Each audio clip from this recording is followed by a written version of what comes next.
السلام عليكم ورحمة الله وبركاته. سودبو sheekadii tooriyada ayaa socoto magaalada Hamburg xaafada Altona dukaanka Rivaha dhexdiisii shalay toole waxaa la sheegay fiidkii in laba nin ay ku murmeen kaasada agteeda. Murankooda ilaa hadda lama yaqaan waxa dhaliyay iyo wax sababay, laakiin muranka dheeraaday kadib mid kamid ah ayaa la soo baxay toori dheer wuxuuna ku dhuftay ninka asiga uu la murmay. labadoodaba kii dhaawac ahaa iyo kii dhaawacayba ayagoo iswata ay dukaanka ka soo baxeen bannaankay soo aadeen. sida ku muuqato waxaasi waa dhiiga qof kala dhaawacay. kadib meeshii ambalaas la wacay, booliska la wacay, booliska imaadeen. kii dadka dhaawacay hor gacmuhu kor u taagtay waa isdhiibay, booliska gacanta ku haayo.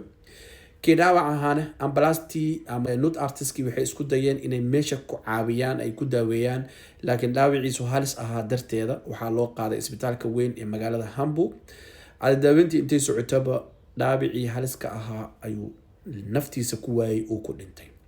isla Hamburg magaalada Wilhelmsburg waxaa la sheegay in meel baarka ayadana isbuucid la soo dhaafay dhamaadkiisii in laba nin ay toori isku dhufteen oo sidoo kale booliskii meesha imaadeen. midkii toorida lagu dhuftayna tooridii dhaawaceeda darteeda ayuu u dhintay. marka toorida maalmaan balaayay noo keentaa ku dhahay laba hadal kadib tooriya la isku dhufan weeyaan.